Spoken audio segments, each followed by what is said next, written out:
Psychological maturity is one of the most misunderstood ideas in modern culture because it is often confused with social success, emotional politeness, intellectual sophistication, or the ability to remain calm while suppressing everything that feels inconvenient, uncomfortable, or threatening to one's carefully constructed identity. Yet Carl Jung argued that none of these external markers say anything meaningful about whether a person has actually matured internally.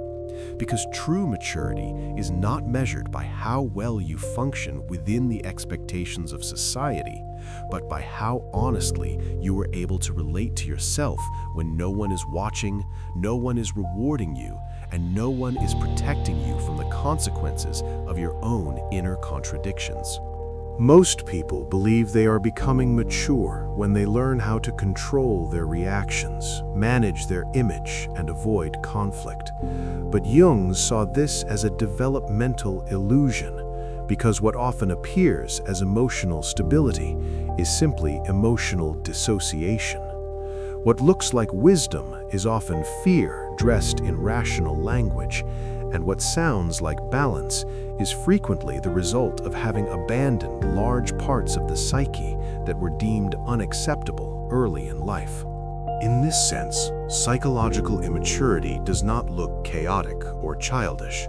On the contrary, it often looks very functional, very reasonable, and very socially approved, because an immature psyche prefers adaptation over truth, safety over wholeness, and control over integration, even if this means slowly losing contact with one's vitality, creativity, and inner authority.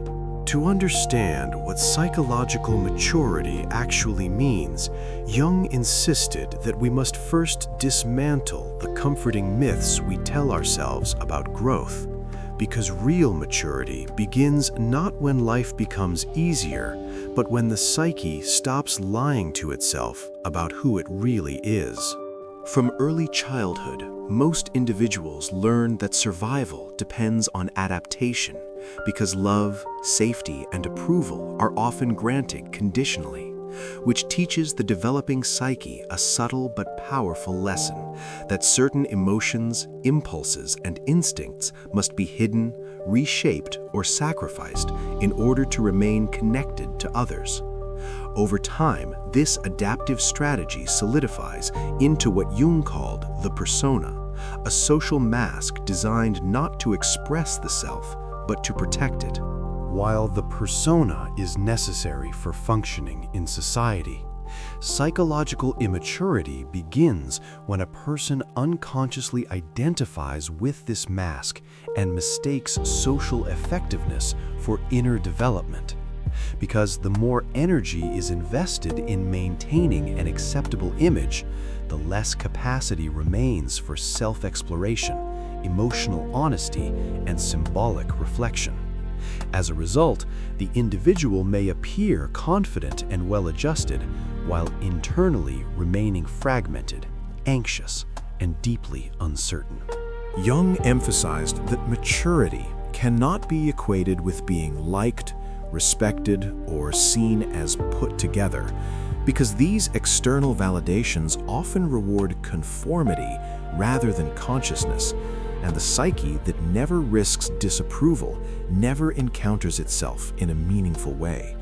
Instead, it learns how to perform adulthood without actually inhabiting it. This is why many people reach midlife with impressive resumes and stable routines, yet experience an unexplainable sense of emptiness, irritability, or quiet despair, because the parts of the psyche that were excluded in the name of adaptation do not disappear, but retreat into the unconscious, where they continue to influence behavior through projections, compulsions, and unconscious patterns. Psychological maturity begins precisely where adaptation ends, not because maturity rejects society, but because it refuses to sacrifice inner truth for external approval, recognizing that a life lived entirely in reaction to others cannot produce genuine autonomy or inner coherence. One of Jung's most radical insights was the claim that psychological maturity can be measured not by how positive or controlled a person appears, but by the degree to which they have consciously encountered their shadow, the collection of traits, desires, emotions, and capacities that were disowned because they conflicted with the individual's self-image or moral framework. The immature psyche experiences the shadow as a threat, because acknowledging envy, aggression, selfishness, or vulnerability feels like a collapse of identity, and so these elements are projected outward, where they appear as flaws, dangers, or moral failures in other people. This projection creates the comforting illusion of innocence, while quietly reinforcing psychological rigidity and emotional blindness. Maturity, however, demands the opposite movement, a willingness to endure the discomfort of self-recognition, to accept that the same psyche capable of compassion is also capable of cruelty, that the desire for harmony often conceals a fear of conflict, and that moral certainty frequently masks unexamined aggression. This confrontation does not make a person worse, but more real. Jung warned that unintegrated shadow material does not remain passive because what is denied consciously seeks expression unconsciously, often through sabotage, resentment, passive aggression, or the compulsive repetition of destructive relationships. In this sense, immaturity is not a lack of goodness, but a lack of responsibility for one's own inner forces. Psychological maturity emerges when the individual stops moralizing the psyche and begins to humanize it, understanding that integration does not mean acting out every impulse, but recognizing their existence, symbolic meaning, and psychological energy, thereby transforming blind compulsion into conscious choice. Modern psychology often frames maturity as emotional regulation. But Jung made a crucial distinction between regulating emotions and suppressing them, because a psyche that appears calm while denying its own emotional reality is not regulated, but split. It functions, but it does not listen, and what is not listened to eventually demands attention in disruptive ways. Emotionally immature individuals often pride themselves on being unaffected. Yet this detachment usually reflects a fear of being overwhelmed, which leads to intellectualization, spiritual bypassing, or excessive rational control as defensive strategies. While these mechanisms may reduce immediate discomfort, they also reduce depth, spontaneity, and emotional resonance. Psychological maturity does not eliminate emotional intensity, but increases the psyche's capacity to contain it, which means being able to feel anger without becoming destructive, sadness without collapsing, and desire without losing agency. This containment is not achieved through force, but through meaning, reflection, and symbolic understanding. Jung believed that emotions are carriers of unconscious information, and that rejecting them deprives the psyche of guidance, because what we feel often reveals where psychic energy is blocked, misdirected, or demanding transformation. To mature psychologically is therefore to develop a relationship with one's emotions, rather than a strategy for escaping them. This capacity allows the mature individual to remain internally present even when external circumstances are unstable, because stability no longer depends on emotional numbness, but on the confidence that one can survive inner movement without disintegrating.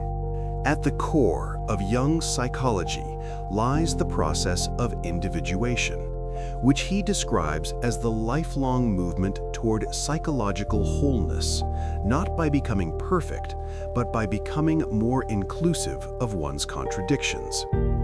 Individuation does not add traits to the personality, but removes illusions about who we thought we had to be.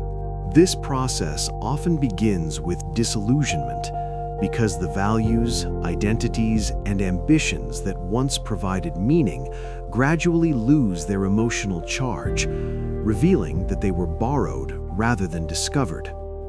This loss can feel like failure or depression, but Jung saw it as a necessary initiation into deeper consciousness. Psychological maturity requires the courage to remain conscious during this phase, rather than numbing the discomfort with distractions, achievements, or borrowed belief systems. Because meaning cannot be manufactured externally once the psyche demands authenticity. It must be uncovered internally through dialogue with the unconscious. Individuation inevitably separates the individual from collective norms, not through rebellion, but through differentiation, because a mature psyche no longer needs to define itself primarily through opposition or compliance, but through inner alignment. This often leads to solitude, not as isolation, but as a space where inner authority can emerge. In this sense, maturity is not a destination, but an ongoing negotiation between consciousness and the unconscious, where certainty is replaced by responsibility, and identity becomes fluid without becoming fragmented. Jung argued that the final marker of psychological maturity is not control, happiness, or even self-knowledge, but inner authority, the ability to act in accordance with one's deepest psychological reality, even when this contradicts expectations, challenges relationships, or destabilizes familiar structures. This authority does not come from confidence, but from integration, because only the psyche that has faced its shadow, endured disillusionment, and learned to contain emotional intensity can make decisions without being unconsciously driven by fear, approval-seeking, or unresolved complexes. The mature individual does not seek certainty because they understand that psychological life is dynamic, symbolic, and often paradoxical. Instead, they cultivate coherence, which allows them to move through ambiguity without losing themselves or imposing false clarity on others. In a culture obsessed with optimization and control, psychological maturity appears quiet, slow, and often invisible, because it cannot be measured by metrics or validated by consensus. Yet it is precisely this inner solidity that allows a person to influence the world without domination, to relate without possession, and to live without betraying the psyche in the name of comfort. True maturity, as Jung understood it, is not about becoming better than others, but about becoming more real than the masks you were taught to wear.